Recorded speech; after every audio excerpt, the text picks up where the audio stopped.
Hi hello welcome to our channel. నేను మీ సిరి. ఈరోజు మనం చెప్పుకోబోయే కథ రాక్షసుడు పార్ట్ 25. కథలోకి వెళ్ళే ముందు లైక్ చేయడం మర్చిపోకండి ఫ్రెండ్స్. ఇక చూద్దాం. నువ్వు నా వైఫ్ అని అందరికీ తెలియాలి కదా అన్నాడు ఆదిల్. ఏం అక్కర్లేదు, ఎవరికి తెలియాల్సిన అవసరం ఏమాత్రం లేదు అన్నాను నేను. ఆల్రెడీ న్యూస్ షేర్ అయిపోయింది అని అంటున్న అతని మాటలకి ఉలిక్కిపడ్డాను. నిజంగా నిజంగా అందరికీ తెలిసిపోయిందా అని కంగారుగా అడిగాను. అవును. ఆ రోజు న్యూస్‌లో వచ్చింది కదా! తెలీదా? నన్నే చూస్తూ చెప్పి సోఫాలో కూర్చొని కాలు మీద కాలు వేసుకున్నాడు ఆదిల్. ఏం న్యూస్ వచ్చింది? ఒకింత కంగారుగా అడిగాను. ఫ్రెండ్ ఎంగేజ్‌మెంట్ చేసుకుంటున్న అమ్మాయిని పెళ్లి చేసుకున్న ఆదిల్ అంటూ నా పేరుతో పాటు మన కంపెనీ డీటెయిల్స్, నీ డీటెయిల్స్ మొత్తం వచ్చాయి. అతను చెప్తుంటే నాకు ఒళ్ళు మండిపోయింది. బుద్ధి లేకుండా ఎలా చెప్తున్నాడో చూడు. నువ్వు రెడీ అయి వస్తే వెళ్దాం. నేను రాను. ఏం చేసుకుంటావో చేసుకో. ఖచ్చితంగా వచ్చి తీరాలి. ఎందుకు నేను వచ్చి అందరి ముందు నవ్వుల పాలు కావడానికా అని అడిగాను ఆవేశంగా. అలా ఏం ఉండదు. నిన్ను అడిగే ధైర్యం ఎవరికి ఉంది అని కళ్ళెగరేశాడు. తమరికి భయపడి అందరూ నోరు మూసుకుని కూర్చోవచ్చు కానీ మనసులో అయితే అదే కదా అనుకుంటారు. ఏ బ్యాక్గ్రౌండ్ లేని నేను నీకు పిఏగా చేరడం, నువ్వు నన్ను పెళ్లి చేసుకోవడం, ఇదంతా నీకు మామూలుగానే ఉండొచ్చు. కానీ అందరూ నన్నే తప్పు పడతారు. నేను బ్రతకడానికి డబ్బు సంపాదించాలనుకుంటాను కానీ డబ్బు లోకంగా అనుకుని డబ్బు కోసం దిగజారను. లేకపోతే నువ్వు ప్రపోజ్ చేసినప్పుడే ఒప్పుకునేదాన్ని అని ఆవేశంగా అరిచాను. అందుకే కదా నువ్వంటే నాకు ఇష్టం అంటూ పెదవులో సాగదీశాడు ఆదిల్. అతని మాటలకి నాకు మతి పోయింది. నోరు తెరిస్తే అబద్ధాలే. నువ్వెందుకు నన్ను పెళ్లి చేసుకున్నావో నాకు తెలుసు. నాకేం తెలియదు అనుకోకు. నువ్వు ఏం చెప్తే అది చేస్తూ ఇంట్లో పడుంటాననుకున్నావు కదా! బయట ఇంకో ముగ్గురినిద్దరిని మెయింటైన్ చేయొచ్చు అనుకున్నావు కదా! అందుకే కదా నన్ను పెళ్లి చేసుకున్నావు అని నేను చెప్తుండగానే అతను నవ్వుతుంటే నాకు మండిపోయింది. కానీ నువ్వు అనుకున్నంత అమాయకురాన్ని కాదు నేను. నాతో ఏదైనా చేయించాలనుకున్నావేమో. అది నీ వల్ల ఎప్పటికీ కాదు అని కోపమంతా ముఖంలో పెట్టుకొని తన వైపు చూస్తూ చెప్పాను ఆవేశంగా. ఓహ్ గాడ్! బెదిరిస్తున్నావా అన్నాడు. ఆ తేనె కళ్ళు నవ్వుతున్నట్టున్నాయి. నాకు అర్థమైపోయింది. నువ్వేమైనా అనుకో. నన్ను ఎంత తొందరగా పంపించేస్తే అంత మంచిది నీకు అని చెప్పాను నేను చాలా కోపంగా. అతను నా దగ్గరికి రావడంతో గబుక్కున వెనక్కి అడుగు వేశాను. సోఫా తట్టుకుని ఆగిపోయాను. నీ ఇష్టం వచ్చింది చేసుకో. నా నుదురు మీద వేళ్లతో పొడిచాడు. నేను ఉక్రోషంగా చూశాను. మనమిద్దరం ఒక బెడ్ వేసుకుందామా అని కళ్ళు ఎగరేశాడు. ఏంటది? నెల రోజుల్లో నిన్ను నా ప్రేమలో పడేస్తా. ఆ నెల రోజుల్లో అది జరగకపోతే నువ్విక్కడి నుంచి నిశ్చింతగా వెళ్ళిపోవచ్చు అని అన్నాడు ఆదిల్. అతని కన్నింగ్ థాట్స్ గురించి నాకు ఆ మాత్రం తెలీదా? కానీ ఇందులో నిర్ణయం నాదే కదా! నేను ఎలా ఇతని ప్రేమలో పడతా అస్సలు పడను. ధైర్యంగా ఒప్పేసుకోవచ్చు. దీని వెనుక ఏ కిరికిరి లేదు కదా అనగానే ముఖం చిట్లించి చూశాడు. నీ గురించి నాకు తెలీదా ఏంటి? నువ్వు పెద్ద కన్నింగ్ ఫెలో. నీ గురించి ఆ మాత్రం అనుమానం అయితే ఉంటుంది కదా నాకు అని అన్నాను నేను ఏమాత్రం తగ్గకుండా. ఇందులో నేనేం మోసం చేస్తాను? నిన్ను నా ప్రేమలో పడేస్తా అంటున్నాను. చివరికి చెప్పాల్సింది నువ్వే కదా అని అన్నాడు ఆదిల్. సరే ఓకే. ఒకవేళ నాకు నీ మీద ఇష్టం కలక్కపోతే అని కళ్ళెగరేశాను ఈసారి. అప్పుడు నిర్ణయం నీదే. నీకు నచ్చిన చోటుకి, నచ్చిన వ్యక్తి దగ్గరికి నువ్వు వెళ్ళిపోవచ్చు. ఎందుకో ఆ మాట చెప్తుంటే అతని స్వరం మారింది. డన్ అన్నాను హుషారుగా నేను. చిన్న కండిషన్. నేను చెప్పిన పని నువ్వు చేయాలి. అక్కడికి రాను, ఇక్కడికి రాను అని అనకూడదు. ఎందుకంటే నేను నీకు దగ్గర లేకపోతే నా మీద నీకు ప్రేమ ఎలా పుడుతుంది అని తొక్కలో లాజిక్ తీశాడు. సరే చేస్తాను కానీ నా సెల్ఫ్ రెస్పెక్ట్ దెబ్బతినేలా నేనేం చేయను. నీ సెల్ఫ్ రెస్పెక్ట్ దెబ్బతిన్న రోజు నేను ఉన్నా లేనట్టే. అతని మాటలకు నా నోట మాట రాలేదు. కొన్ని క్షణాల పాటు తన్ని చూసి నేను అంతలోను తేరుకొని పీకల వరకు వస్తున్న కోపాన్ని అదుపు చేసుకుంటూ, నువ్వు చెప్పేది ఉట్టి అబద్ధం. నువ్వు చేస్తున్నదేంటి? నాకిష్టం లేకుండా అన్నీ చేస్తున్నావు. ఇంకెక్కడ నా సెల్ఫ్ రెస్పెక్ట్ అని ఆవేశంగా అరిచేశాను. అతని మాటలకు పిచ్చ కోపం వచ్చి, అరే స్వీట్ హార్ట్, నువ్వు నేను ఒకటే. నీ మీద నేను చూపించేది అథారిటీ కాదు ప్రేమ, అర్థమైందా? అది ఎప్పుడు తెలుసుకుంటావా ఏంటో. ఈ గౌరవానికి భంగం కలిగే రోజు మాట్లాడు. ఆ రోజు నీ కంటికి కనిపించను అన్నాడు నా తల మీద పొడుస్తూ ఆదిల్. కోపంగా చేతి నెట్టేశాను. నీకేం తెలుసు నా బాధ? అందరూ నా గురించి ఏమనుకుంటారు ఏమనుకుంటారు అని అడిగాడు. ఏమీ తెలియనట్టు మాట్లాడుకో. నాకు పిచ్చిలేస్తుంది అన్నాను కోపంగా.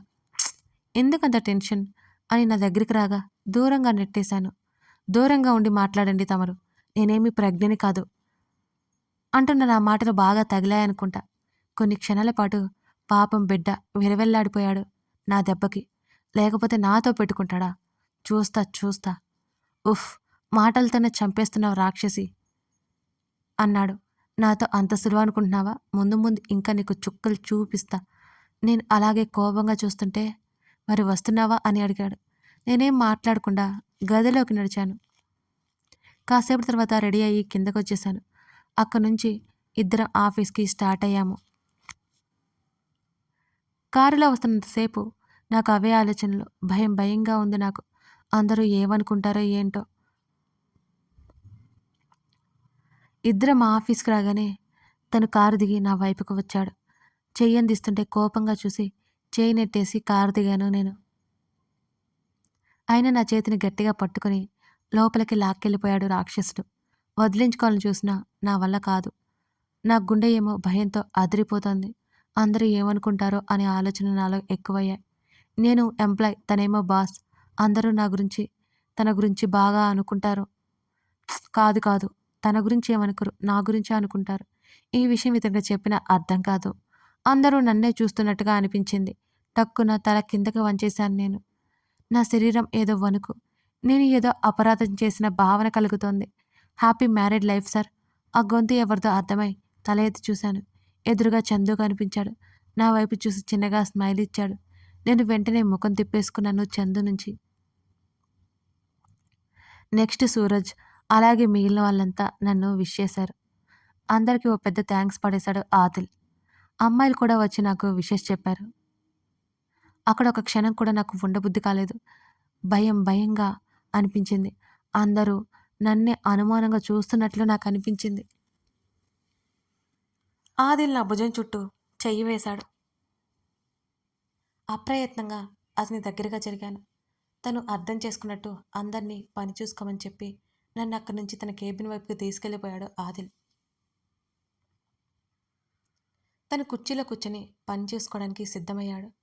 ఎదురుగా సోఫాలో కూర్చుంటూ రుసరుసలాడుతున్నాను నేను. ఎందుకంత టెన్షన్ పడతావు నువ్వు? ఏమవుతుందని చాలా తాపీగా అడిగాడు ఆదిల్. ఏమవుతుంది? కార్తీక్‌తో ఎంగేజ్‌మెంట్ జరిగింది నాకు. నీతో పెళ్లి జరిగింది అని నేను అరుస్తుంటే, కార్తీక్‌తో ఎంగేజ్‌మెంట్ ఇంకా జరగలేదు. అతను సరిచేశాడు నా మాటల్ని. కోపంగా వాటర్ బాటిల్ అతని మీదకి విసరగా క్యాచ్ పట్టి పక్కన పెట్టాడు. నా ముందుకు వచ్చి అలా క్యాంటీన్‌కి వెళ్ళి రాపో అన్నాడు ఆదిల్. నేను ఆశ్చర్యంగా చూశాను. అంతలోనే కోపంతో ఒళ్ళు మండింది నాకు అతని మాటలు వింటుంటే. ఒకవైపు అందరి ముందుకు వెళ్ళలేక నేను చేస్తుంటే ఇతని గోలేంటి, ఇతని గోల ఎక్కువైంది. ఇప్పుడు నేను తమరికి పిఏగా చేయాలా? అస్సలు చేయను. చేతులు కట్టుకుని ముఖం పక్కకు తిప్పుకున్నాను. దాని ఎదురుగా కుర్చీలో కూర్చొని చెప్పిన మాట విని వెళ్ళి అలా తిరిగిరా, కాస్త ఫ్రీ అవుతావు అని అన్నాడు ఆదిల్. ఆ అని ఇరిటేషన్ తరిచాను. నేనేం చెప్తున్నా ఇతనేం చెప్పాడు. సరిగ్గా అదే సమయంలో మే ఐ కమిన్ సార్ అంటూ ఓ వాయిస్ వినిపించింది. కమిన్ అనగానే ఒక అమ్మాయి లోపలికొచ్చింది. ఎవరీమే అన్నట్టు చూశాను. Hello sir, I'm Kaveri. Karthik గారు మీకు పిఏగా అపాయింట్ చేశారు నన్ను అని అంటున్న అమ్మాయి మాటలకు నాకు మండిపోయింది. అప్పుడే ఓ కొత్త పిఏ. అక్కడ ఉండబుద్ధి కాక విసుగ్గా బయటకు వచ్చాను. నేను బయటకు వచ్చాక కార్తిక్ తన క్యాబిన్కి వెళ్తూ కనిపించాడు. పరుగులాంటి నడకతో అటువైపుకి వెళ్ళాను నేను. నేను లోపలికి వెళ్ళేలోపు కార్తిక్ కుర్చీలో వెనక్కి వాలి కూర్చుని కనిపించాడు. కార్తిక్! నా గొంతుకి ఉలిక్కిపడి లేచాడు కార్తిక్. నన్ను ఆశ్చర్యంగా చూస్తూ సాక్షి అన్నాడు అదే ఆశ్చర్యంతో. ముందుకు నడిచి కార్తీక్ దగ్గరికి వెళ్ళాను. తను నా దగ్గరికి వచ్చాడు. ఇంకో నెల రోజులంతే, నేను నీ దగ్గరికి వచ్చేస్తాను. ఆలోపు నువ్వు అతనికి మాట ఇవ్వడాలు లాంటివి చేయకో, అర్థమైందా? తన చేతులు పట్టుకుని వెంటనే చెప్పేశాను. సాక్షి, అంటే నువ్వు ఆదితో ఏం మాట్లాడలేదా అని అడిగాడు అదే ఆశ్చర్యంతో కార్తిక్. ఏం మాట్లాడాలి? మీ అందరికీ అతని మాయ మాటలు చెప్పగలడేమో కానీ నాకు కాదు అంటూ కార్తిక్ మీద నేను గయ్యమన్నాను. సాక్షి అది కాదు, నేను చెప్పేది విను. తన మాటలకి ఆపమన్నట్టు చేయి చూపిస్తూ, నేను వచ్చేస్తాను, నువ్వు నన్ను వదిలేవు కదా అని కార్తిక్ హృదయం మీద వాలిపోయాను నేను. నాకు ఈ ప్రపంచంలో కార్తిక్ తప్ప ఇంకెవరూ లేరనిపించింది ఆ క్షణాన. సాక్షి, నేను చెప్పేది వినొకసారి. ఆది ఇంటెన్షన్ ఏంటో తెలుసుకోకుండా నువ్విలా తప్పుగా అనుకోవడం మంచిది కాదు అని కార్తిక్ అనగానే అతని నుంచి దూరం జరిగి కార్తిక్ వైపు చూశాను. ఇంకా అతని ఇంటెన్షన్ ఏంటి? ఏం తెలుసుకోమంటావు కార్తిక్ నన్ను అని ఆవేశంగా అడిగాను. నేను ఒకటి అడుగుతాను చెప్పు, నిజంగా నీకు ఆది అంటే కోపమా అని నన్నే చూస్తూ అడిగాడు కార్తిక్. వెంటనే కార్తిక్ చేతులు విసిరికొట్టి, కోపం కాదు, అసహ్యం అతనంటే అని అన్నాను అంతే ఆవేశంగా. సాక్షి, నువ్వు ఆది గురించి తప్పుగా అనుకుంటున్నావు అన్నాడు కార్తిక్. ఆది ఆది ఆది ఆది తప్ప ఇంకేం మాట్లాడవా నువ్వు? తప్పుగా అనుకోక అతను శ్రీరామచంద్రుడు అనుకోమంటావా? నా ముందే వేరే అమ్మాయికి ముద్దు పెట్టాడు, ఆల్రెడీ రిలేషన్లో ఉన్నాడు, నన్ను పెళ్లి చేసుకోవడం అర్థం ఏంటి కార్తీక్ అని ఆవేశంగా అరిచాను. సాక్షి ప్లీజ్ ఏడవకు. కార్తీక్ నా కళ్ళు తుడిచాడు. ఐ హేట్ యూ కార్తీక్ అన్నాను నేను ఇంకా ఇంకా ఏడుస్తూ. హేట్ చేయి పర్వాలేదు, నువ్వు కాస్త ప్రశాంతంగా ఉండు అని కార్తీక్ అంటుంటే అతని వైపు నేను కోపంగా చూశాను.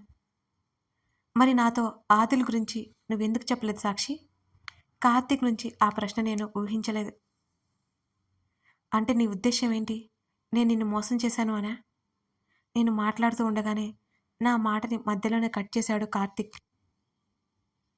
మోసం చేసావు అనట్లేదు, నాతో చెప్పి ఉండాల్సింది అంటున్నాను అన్నాడు కార్తీక్ నాకు సర్ది చెబుతూ. ప్రమాణ పూర్తిగా చెప్తున్నాను కార్తీక్, నిన్ను మోసం చేయాలనే ఉద్దేశం నాకు లేదు. అతను ప్రపోజ్ చేశాడు, నేను కాదు అన్నాను. పెళ్ళి అన్నాడు, నాకు ఇష్టం లేదని చెప్పాను. అతను నీ స్నేహితుడు, కనీసం నీతో నా పెళ్లి జరుగుతున్నందుకైనా అతను నన్ను వదిలేస్తాడు అనుకున్నాను అని గట్టిగా చెప్పి, ఇంతకు మించి నా ఉద్దేశం వేరే లేదు. అయినా నాకు ముందు ప్రపోజల్ పెట్టింది ఎవరు? నువ్వు కాదా కార్తీక్? కానీ నువ్వేం చేశావు? మధ్యలో నా చెయ్యి వదిలేశావు. అది విలువలేని స్నేహితుడి కోసం పెళ్లి చేసుకోబోయే అమ్మాయిగా కాకుండా కనీసం ఒక ఫ్రెండ్గా కూడా నువ్వేది చేయలేకపోయావు. ఆది ఆది ఆది అంతకుమించి నీకు ఇంకోటి తెలీదు. ఓ మంచి ఫ్రెండ్వి కాదు, మంచి హస్బెండ్వి కూడా నువ్వు కాలేవు. I really really hate you. నాకు నువ్వైనా ఉన్నావనుకున్నాను, నువ్వు కూడా లేవు అని నేను బాధగా ఆవేదనగా అన్నాను. సాక్షి అది కాదు, ఇప్పుడేం తెలీదు, నీకే తెలియకుండా నీకు ఆది అంటే ఇష్టం ఏర్పడింది, లేకపోతే వాడు అసలు నెక్స్ట్ స్టెప్ వేయడు, అది నువ్వు అర్థం చేసుకోవట్లేదు అంటున్నా కార్తీక్ మాటలకు చెంప మీద ఒక్కటేశాను నేను కోపంగా. కథ కొనసాగుతోంది. సాక్షి ఏంటి అంత వైల్డ్గా రియాక్ట్ అయిపోతుంది? ఇంతకీ ఆదిల్ ఏం చెప్పబోతున్నాడు? వాళ్ళందరికీ ఏం చెప్పి కన్విన్స్ చేశాడు? సాక్షి కార్తిక్ని అలా కొట్టేసింది. ఇప్పుడు కార్తిక్ రియాక్షన్ ఏంటి? కార్తిక్తో మాట్లాడిన తీరు ఆదికి తెలిస్తే ఏమవుతుంది? ఇవన్నీ తెలియాలంటే కథని ఇంకా మీరు పూర్తిగా చూడాల్సిందే. మీకు మంచి మంచి ట్విస్ట్లతో చాలా బాగుంటుందండి. మిస్ చేయకుండా ఈ స్టోరీ చూడండి. Thank you for watching this video.